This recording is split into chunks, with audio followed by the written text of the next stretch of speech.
안디옥 교회라는 최초의 이방인 교회가 세워집니다. 그리고 이 사도행전의 역사를 보면 이방인 선교에 있어서 이 안디옥 교회가 아주 크게 쓰임을 받았던 것들을 볼 수가 있죠. 안디옥 교회가 어떤 일들을 합니까? 자기 교회의 영적 리더였던 바나바와 바울을 따로 세우고 그들에게 안수하여 그들을 이방인 선교사로 파송하는 장면들을 우리가 지난주에 봤습니다. 우리가 흔히 이야기하는 사도 바울의 1차 전도 여행, 바로 그 시간이 이렇게 시작되는 것들을 볼 수가 있습니다. 그런데 이 일은요, 사실 하나님께서 예전부터 계획하신 일이었습니다. 하나님께서 사울을 부르실 때 사울이 다메섹에 예수 믿는 사람들을 잡으려고 가는 그 길에서 사울을 부르시죠. 그리고 하나님이 뭐라고 이야기하십니까? 너는 가던 길 가서 다메섹에 집가라고 하는 거리에 가서 그 집에 있는 한 집에 들어가 유숙해라 라고 이야기하십니다. 그리고 하나님이 그 사울에게 당시 예수를 잘 믿었던 아나니아라는 사람을 보내시는 거죠. 아나니아에게 이야기하십니다. 네가 가서 사울에게 안수하여 그의 눈을 뜨게 해라 이야기해요. 아나니아가 여태까지 아는 범위에는요, 사울은 나쁜 사람이에요. 눈을 뜨게 할 것이 아니라 눈을 감은 채로 평생 살아가게 만들어야 됩니다. 근데 하나님이 뭐라 그러냐면 가서 눈을 열어주라는 거예요. 그러면서 하나님이 아나니아에게 사울에 대해서 이렇게 소개하시는데요. 9장 15절 우리 같이 한번 읽어보겠습니다. 주께서 이르시되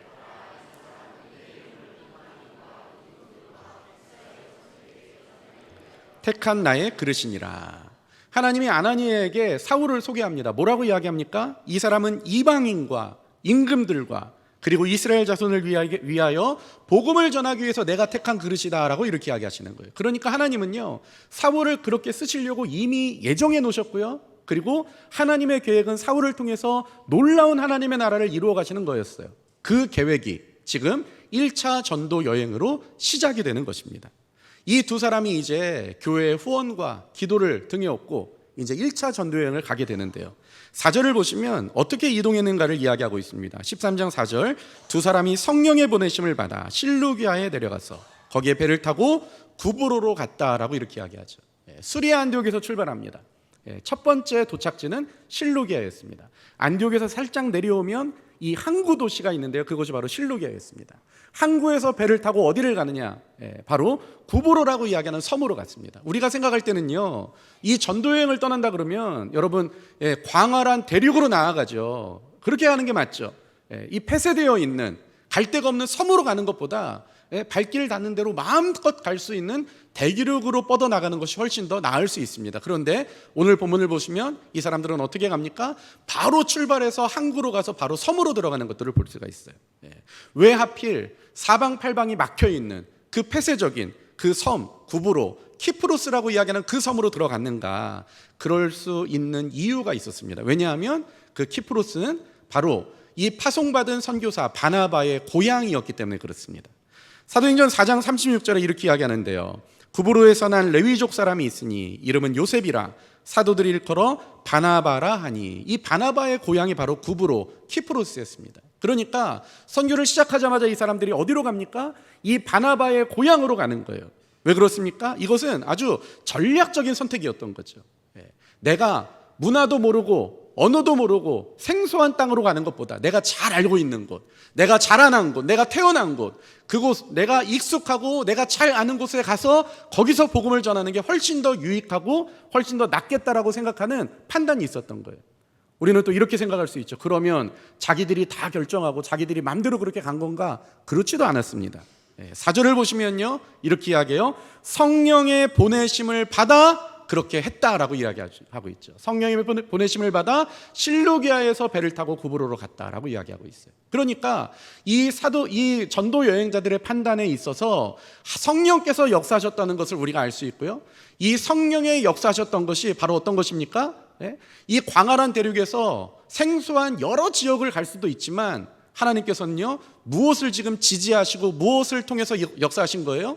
잘 아는 곳, 익숙한 곳, 내 고향, 거기로 이들을 보내시는 것이 바로 하나님의 선교 전략이었던 것도 우리가 알 수 있다는 거죠. 그러니까 우리 이렇게 생각할 수 있어요.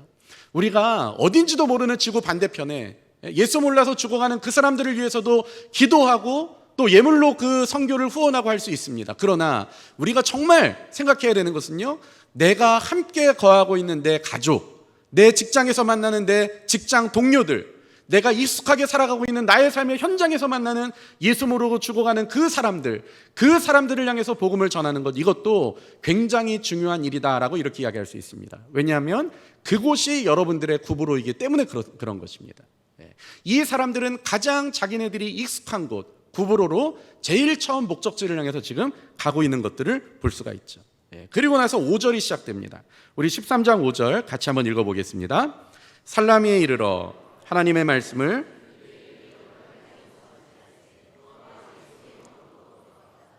오늘 본문을 보니까요 이렇게 이야기하고 있어요. 살라미에 이르러. 그러니까 우리 생각에는 수리아 안디옥을 떠나서 또 실루기아라는 항구 도시를 가서 구브로라는 섬을 가서 그리고 살라미라는 곳으로 갔다라고 이렇게 생각할 수 있는데 그렇지 않습니다.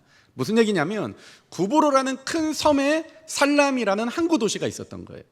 그래서 구브로 섬 살라미 도시로 지금 도착을 한 거죠. 그리고 오늘 본문에 중요한 정보를 주고 있습니다. 바울과 바나바만 선교여행을 떠났던 게 아니라 마가라고 하는 요한을 수행원으로 두었다라고 이야기하고 있죠. 그러니까 지금 멤버가 3명이 됐던 거죠. 그렇게 이동을 했던 겁니다. 우리 지도를 한번 보시면요 이렇게 되어 있죠. 우리 수리아 안디옥이 보일 겁니다. 바로 예루살렘 위쪽에 한창 위쪽에 수리아 안디옥이 있고요. 거기서 출발하여 바다 근처 실루기아라는 항구 도시까지 왔습니다. 그리고 배를 타고 구브로 섬 살람이라는 항구 도시에 도착하게 되고요. 거기서 이제 전도 활동을 벌였다가 어떤 일이 벌어집니까? 보니까 그 살라미에서 구브로 섬 관통하여 내려와서 바보라고 하는 도시에 다시 도착한 거예요. 바보. 성경이 그렇게 번역하고 있는데요. 파푸스라는 도시입니다. 여기는요, 이 키프로스 구브로 섬의 행정 수도였습니다.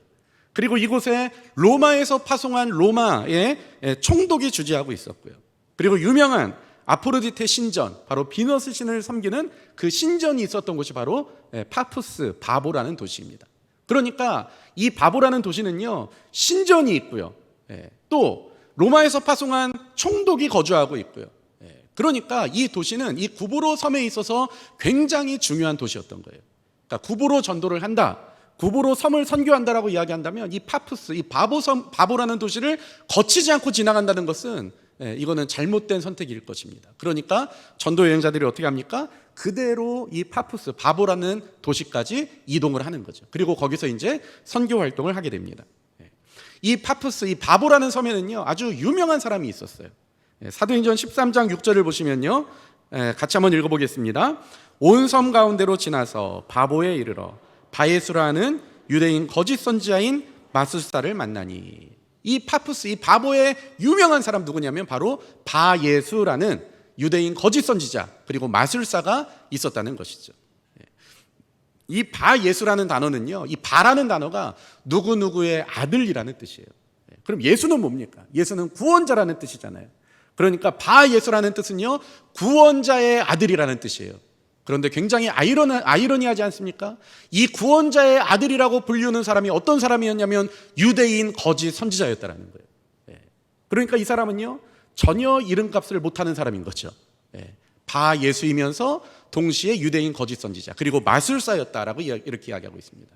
여기서 말하는 마술은요 그냥 요즘 TV에서 나오는 마술 쇼에서 나오는 것처럼 눈속이 많은 그런 마술이 아니에요.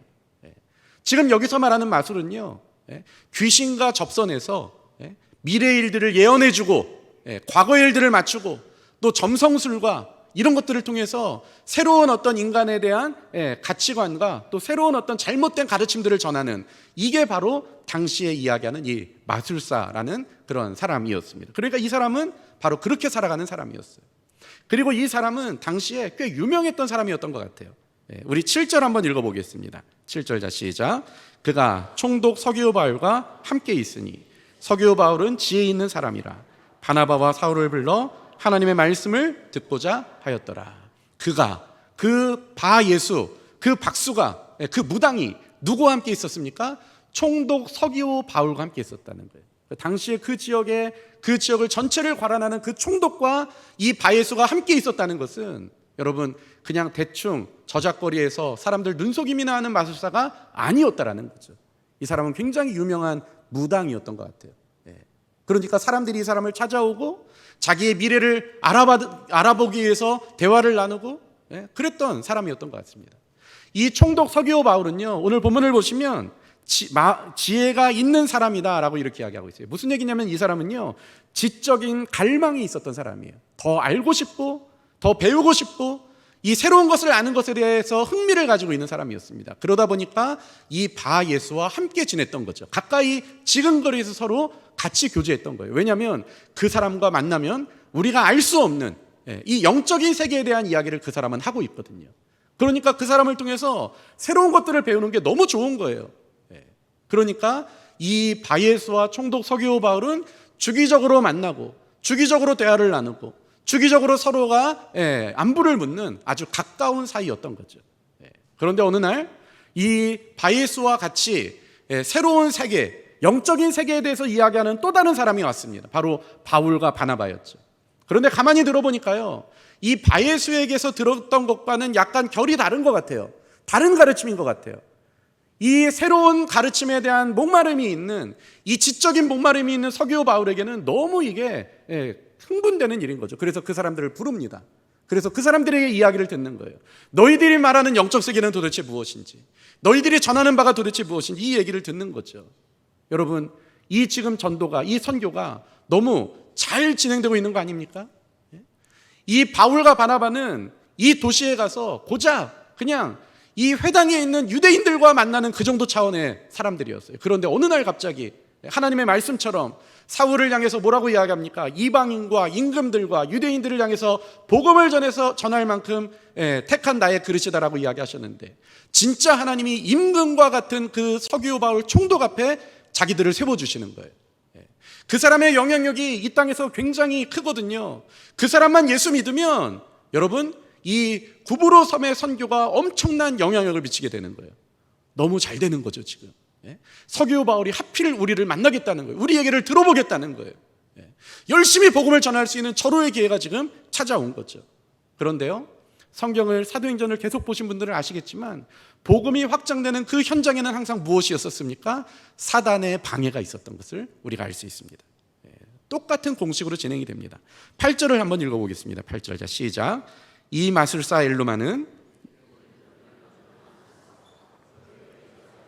총독으로 믿지 못하게 힘쓰니. 바울과 바나바가 이야기하는 거예요. 예수 그리스도가 메시아이십니다. 그분이 우리를 위해서 죽으셨습니다. 그분은 부활하셨습니다. 우리를 위해서 다시 땅에 재림하실 것입니다. 그러면 옆에 있는 이 엘루마, 다시 이야기하면 바에서는 뭐라고 이야기할까요? 그거 아니라고, 잘못된 이야기라고, 내가 유대인 아니냐, 우리 조상들의 예언에 의하면 저런 얘기를 한 적이 없다 하면서 이 총독에게 이 전도여행자들이 하는 모든 말들을 다 반대하여 새롭게 해석하고 이 총독이 그 말씀을 받지 못하도록 방해하는 거예요. 오늘 본문을 보니까 그들을 대적하여 총독으로 믿지 못하게 힘쓰니라고 이렇게 이야기하고 있어요. 그러니까 전도 여행자들이 하는 얘기를 들으면서 그냥 콧방귀나 끼는 그 정도가 아니라 그 사람들의 말이 잘못됐다고 힘써서 그렇게 반대해서 가르치고 있었다라고 이야기하는 거죠. 여러분, 얼마나 힘이 빠지겠습니까? 실컷 얘기를 다 해놓으면 옆에서 이야기하는 거, 그거 거짓말이야, 가짜야, 그거 아니야, 이런 식으로 이야기하는 거예요. 그리고 더 우리가 한번 눈여겨볼 수 있는 것은요, 이 바울과 바나바는 총독 서기오 바울 입장에서는 오늘 만난 사람이잖아요. 그런데 바예수는 어떻습니까? 그동안 주기적으로 만나서 서로 교제하고 친한 사이가 돼버린 사람이라는 거예요. 그런데 내가 옆에서 이렇게 실컷 이야기하면 그 사람 친구인 그 사람이 옆에서 아니라고, 내가 아는 바로는 그거 잘못된 거라고, 저거 유대인들이 말하는 그 신종 이단이라고 이렇게 이야기해버리니까 전도 여행자들에게는 얼마나 이게 낙심이 될 만한 일이었겠습니까? 사단이 최선을 다해서 방해하는 거죠. 복음이 확장되는 것을 원하지 않습니다. 그런데요, 그렇다고 해서 이 복음이 실패하지 않았습니다. 13장 9절에서 11절을 보시면요, 그 현장에서 9절, 바울이라고 하는 사울이 성령이 충만하여 그를 주목하고 그 방해하는 그 바예수를 쳐다보는 거예요. 이르되 모든 거짓과 악행이 가득한 자요, 마귀의 자식이요, 모든 의의 원수요, 주의 바른 길을 굽게 하기를 그치지 아니하겠느냐. 바울이 이야기하는 거죠. 주님의 바른 복음을 언제까지 막아서겠느냐. 그러면서 11절 이야기합니다. 보라, 이제 주의 손이 내 위에 있으니 내가 맹인이 되어 얼마 동안 해를 보지 못하리라 하니 즉시 안개와 어둠이 그를 덮어 인도할 사람을 두루 구하는지라. 어떤 일이 벌어집니까? 그렇게 의기양양하여 복음을 반대했던 그 사람이 갑자기 맹인이 됐던 거예요. 이 사람이 어떤 사람인데요? 잘못된 가르침으로 많은 사람들을 잘못된 가르침으로 인도하던 사람이었어요. 너의 미래가 이거야, 그리고 또 역사는 이거야 하면서 눈이 가려져 있는 사람들에게 눈을 열어준다고 이야기하는 그 사람이었어요. 그런데 눈을 열어준다고 하는 그 사람의 눈이 지금 닫혀버린 겁니다. 그리고 뭐라고 이야기합니까? 즉시 안개와 어둠이 그를 덮여 인도할 사람을 두루 구하는지라. 우리 상황이 좀 이렇게 그려지잖아요. 눈을 감고 눈이 보이지 않아서 두 팔을 휘두르면서 여기가 어디냐고, 나를 좀 누군가가 인도해 달라고 좀 이야기하는 거예요. 지금까지는 의기양양해서 지가 사람들을 인도하는 사람인 것처럼 그렇게 행사해 왔으나 그게 아니라는 것이 여실히 보여지는 거죠. 이 일의 결과가 어떻게 됐는가? 12절 한번 읽어보겠습니다. 자, 시작. 이에 총독이 믿으며 주의 가르치심을 놀랍게 여기니라. 사단이 최선을 다해서 방해했어요. 총독이 예수 믿으면 안 돼요. 그래서 최선을 다해서 사단이 방해했습니다. 그런데 하나님은 어떻게 하십니까? 그 사단의 방해를 전화위복 삼으셔서 오히려 그를 맹인으로 만들면서 총독 서기오 바울이 도대체 무엇이 진리인지, 무엇이 옳은 말인지 정확하게 알게 된 거예요. 여태까지 잘못 가르친 저 사람이 맹인이 됐어요. 그리고 지금 가르치는 이 사람들의 말이 정말 사실대로 이루어지는 것들을 보게 된 거예요. 그러면서 예수가 진정한 메시아인 것을 총독 서기오 바울이 알게 되고 믿게 되는 거죠. 이게 지금 결말이었습니다.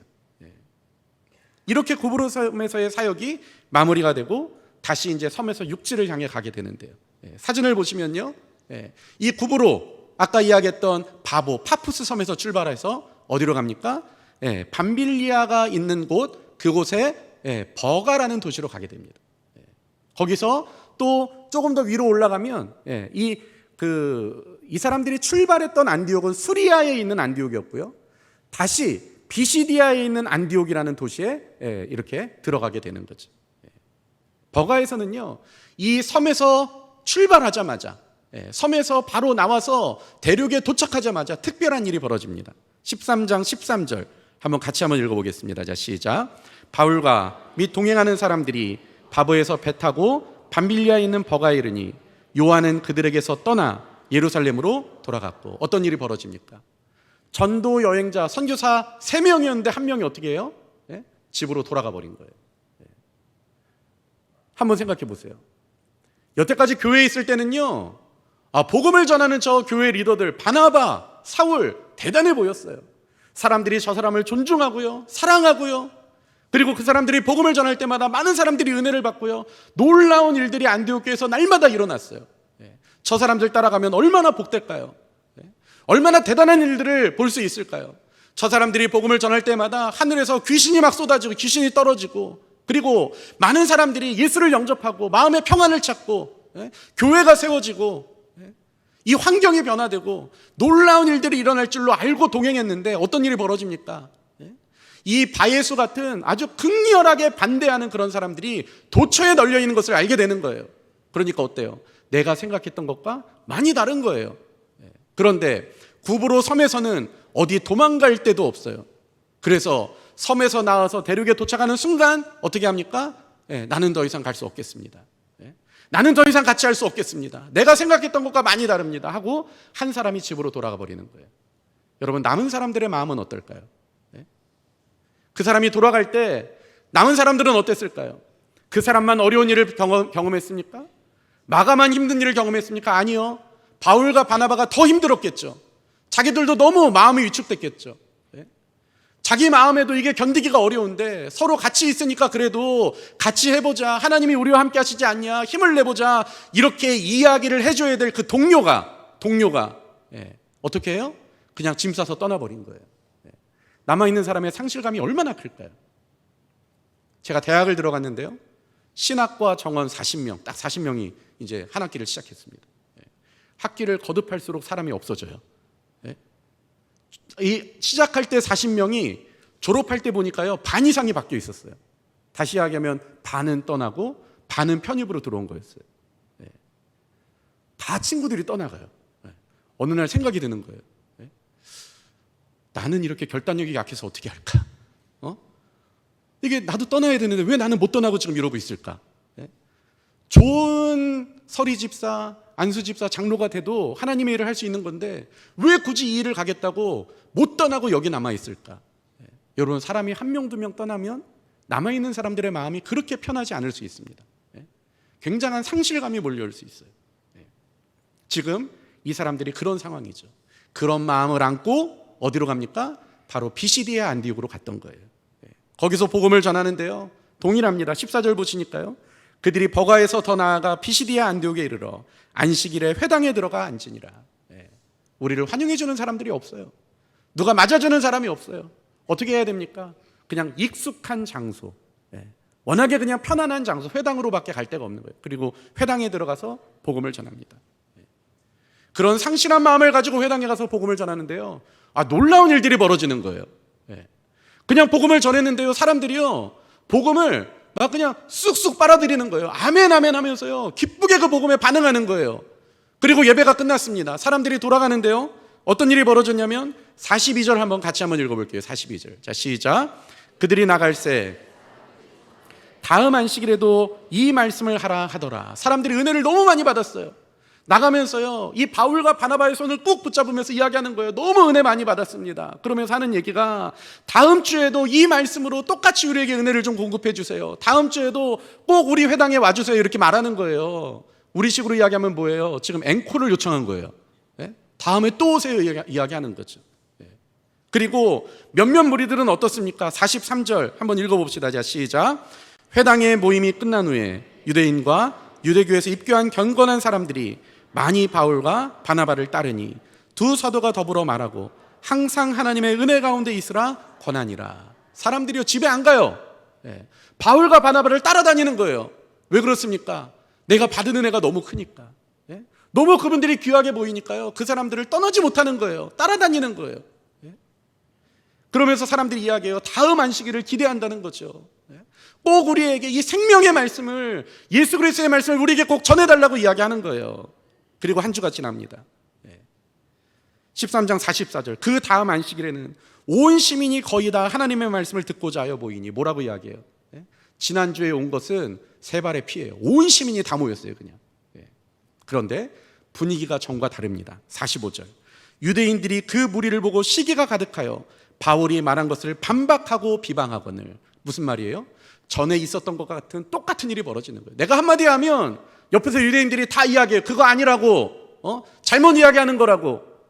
내가 복음을 전하면요, 옆에서 또 이야기해요. 예수가 누가 메시아라고 이야기하냐고, 누가 그분을 메시아라고 이야기하냐고. 지금 예루살렘에서는 그 예수를 따라다니는 사람들을 이단이라고 이야기하고 있다고 계속 비방하고 반대하는 거예요. 그런데 그 유대인들이 그 지역사회에서 꽤나 힘쓰는 사람들이었나 봅니다. 이 사람들이 이 주류 세력이 어떤 일들을 벌이는가, 우리 50절부터 51절 같이 한번 읽어보겠습니다. 이에 유대인들이 경건한 귀 부인들과 그 신의 유력자들을 선동하여 바울과 바나바를 박해하게 하여 그 지역에서 쫓아내니 두 사람이 그들을 향하여 발에 티끌을 떨어버리고 이고니온으로 가거늘. 이 사람들이 어떻게 합니까? 당시 경건한 유대인과 이 사람들을 다 이렇게 자기 편으로 만들어서 이 바울과 바나바를 박해하는 거예요. 쫓아낸 거예요. 우리 생각에는 그냥 냉대와 조롱과 무시와 이렇게 한 것처럼 우리가 여겨질 수 있는데요, 그렇지 않아요. 그 사람들이 말할 때 못 들은 척하고 지나갈 때 못 본 척하고 그 정도가 아니라 오늘 본문이 뭐라고 이야기하고 있습니까? 박해하여라고 이야기하고 있어요. 박해가 뭡니까? 모른 척하고 무시하고 냉대하는 거 아니에요. 박해는요, 그거를 능가해서 잡아다 옥에 가두고 매질을 하고 이런 게 박해잖아요. 박해를 했다라는 거예요. 그리고 어떻게 합니까? 자기들 발로 나간 게 아니에요. 쫓아냈다고 이야기하고 있어요. 이게 지금 이 사람들이 당한 모욕이었습니다. 한번 생각해 보세요. 너무 이거 당황스럽지 않습니까? 불과 일주일 전만 해도 너무 은혜 많이 받았습니다. 내가 정말 이렇게 살아갈 힘을 얻었습니다. 두 사람 손을 잡으면서 너무 감사하다고 이야기했던 사람들. 다음 주에도 꼭 우리에게 찾아와서 복음의 말씀을 전해달라고 이야기했던 그 사람들. 예배가 끝났는데도 집에 돌아가지 않고 계속 이 바나바와 바울을 쫓아다니면서 어떻게든 한 말씀이라도 더 들으려고 발부둥쳤던 그 사람들이 어때요? 완전 180도 변한 거예요. 배신을 당한 것 같은 느낌 들지 않을까요? 여러분, 어떻게 이런 일이 가능하겠습니까? 이런 일이 가능한 이유가 있어요. 일주일 만에 왜 사람들이 이렇게 갑자기 달라집니까? 바로 배후 세력이 있기 때문에 그래요. 항상 복음이 증거되는 곳에 사단은 가만히 있지 않습니다. 이 배후 세력이 사람들의 마음을 움직인 거죠. 그러니까 어떻게 됩니까? 처절하게 쫓겨나 버린 거예요. 박해를 받고 핍박을 받고 그냥 그 성에서 던져져 버린 거죠.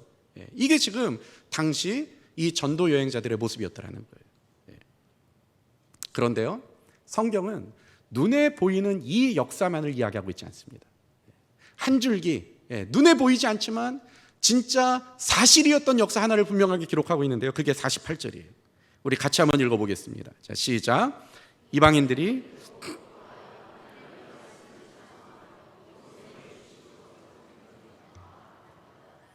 눈으로 볼 때는 어때요? 박해받았어요. 처절하게 배신받았어요. 배신감을 느껴요. 그 사람들에 의해서 지난주에 내 손을 잡아줬던 그 사람들이 나를 때려요. 그리고 그 사람들이 나를 들어다가 밖에다 내쳐버렸어요. 얼마나 배신감이 있겠습니까? 처절한 실패인 것처럼 여겨지죠. 그런데 성경은 뭐라고 이야기합니까? 본문을 보시니까요, 하나님이 영생을 주시기로 작정한 사람들은 다 예수를 믿었다라고 이야기하고 있어요. 그러니까 창세전부터 주님께서 선택한 그 선택받은 백성들은요, 그 처절한 역사 속에서도 그 뿌려진 복음으로 인해서 예수의 사람으로 변화되었다는 것을 성경이 이야기하고 있어요. 하나님은요, 단 한 사람도 놓치지 않았다는 거예요. 자기가 구원받기로 작정한 모든 사람들이 다 예수 믿게 되는 그 놀라운 일들을 하나님께서 이루어내셨다는 거죠. 성의 분위기는 어떻겠습니까? 이 사람들을 때리고 박해하고 내쫓고, 그 정말 어수선한 그 분위기 속에서 그럼에도 불구하고 그때 예수를 영접한 사람들, 그때 예수를 제대로 만난 사람들, 이 사람들은 어떻게 살아가고 있는가? 52절을 보시니까요, 제자들은 기쁨과 성령으로 충만하니라 라고 이야기하고 있어요. 그 사회의 상황에 영향받지 않아요. 예수 때문에 행복한 삶들을 살아가고 있어요. 이게 지금 성경의 증언이라는 거죠. 오늘 1차 전도여행의 순서에 따라서 우리가 이야기를 나누는데요, 이 수리아 안디옥에서 파송받아서 실루기아에 이르렀고, 거기서 배를 타고 고브로로 가서 거기서 살라미와 바보섬에서 바보 도시에서 전도를 했고요. 거기서 어떤 일들이 벌어집니까? 자기를 반대하고 무시하고 자기가 하는 말마다 족족 그거 아니라고 이야기하고 목숨 걸고 자기를 반대했던 바예수라는 당시에 사람들이 좋아하는 그런 사람도 있었고요. 또 버가에 넘어오자마자 어떤 일이 벌어집니까? 우리 편인 줄 알았는데 그런데 짐 싸서 그냥 가버렸던 그런 사람도 있었고요. 이 비시리아 안디옥에서는 또 어떤 일이 있었습니까? 그렇게 자기 좋아해주던 그 사람들이 일주일 만에 배신을 해버린 거예요. 폭도로 변해버린 거예요. 자기들을 때리고 자기네들을 성 밖으로 내쫓아버린 거예요. 이게 지금 전체의 모습이었습니다. 그런데요, 성경이 믿음의 눈으로 보여주는 또 하나의 사건은 뭐예요? 그럼에도 불구하고 하나님이 그들이 뿌린 복음을 통해서 여실하게 일하고 계셨다는 것을 성경이 분명하게 우리에게 이야기하고 있다는 거죠. 그러니까요, 버림받았으나 실패한 게 아니었어요. 쫓겨남을 당했으나 실패한 게 아니었어요. 눈으로 볼 때는 그게 전적으로 실패한 것처럼 보이지만 아니요, 하나님의 놀라운 성공이었어요. 왜 그렇습니까? 뿌린 복음이 그곳에서 열일을 하고 있었다는 것을 지금 성경이 이야기하고 있다는 거죠. 이 사실을 안다면 여러분, 우리가 어떻게 하나님의 일에서 우리의 손을 뗄 수가 있겠습니까? 우리가 볼 때 우리가 망한 것처럼 여겨질 때가 있어요. 나는 열심히 노력했는데 내 마음을 몰라주는 우리 반 아이들이 있을 수 있고요. 내가 최선을 다해서 복음을 전했는데 언제나 콧방귀를 뀌는 바늘이 들어가지도 않는 그런 사람을 날마다 우리는 마주할 수 있을 수도 있습니다. 그런데 성경이 이야기하는 바가 뭡니까? 그럼에도 불구하고 그 복음은 일하고 있다는 것을 성경이 우리에게 이야기하고 있는 거예요. 여러분, 이 시대에 살아가면서 어떻습니까?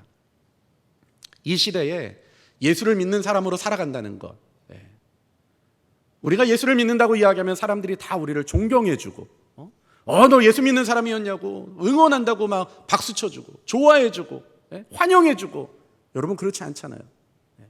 어떤 경우에는 예수 믿는 것 때문에 내 신앙의 그 어떤 가르침을 지키지 못할 때가 있을 수 있어요. 하나님은 이렇게 이야기하셨는데 그 하나님의 말씀을 지키다가 보면 바보 소리 들을 수 있고요, 사람들의 냉대와 조소를 받을 수가 있어요. 그럼 여러분 어떻게 살면 될까요? 적당히 살면 돼요. 적당히. 믿어도 안 믿는 척. 그리고 또 교회를 다니나 남들 모르게 그냥 그렇게 마치 교회의 비밀 요원인 것처럼 그렇게 다니면 그런 갈등이 없을 수 있어요. 그런데 그게 과연 하나님이 원하시는 모습일까요? 아니라는 거죠. 박해를 만날 수도 있고 조롱을 당할 수도 있고 무시를 당할 수도 있으나 여러분 분명히 알아야 되는 사실은요, 무시를 당하나 그것이 실패가 아니라는 거예요. 반대를 만나나 그것이 실패가 아니라는 거예요. 그런 식으로 우리에게 이 복음이 증거되고 그리스도의 그 아름다운 삶이 전파되는 그 어떤 환경에서도 열일하는 사단이 있다 보니까 그런 일이 있을 수 있으나, 그러나 우리가 믿어야 되는 것은요, 궁극적인 승리는 하나님의 것이라는 거예요. 우리가 그 하나님을 섬긴다면 삶의 어떤 자리에서도 우리를 반대하는 그 반대를 만난다 할지라도 우리가 힘을 낼 수 있을 것입니다.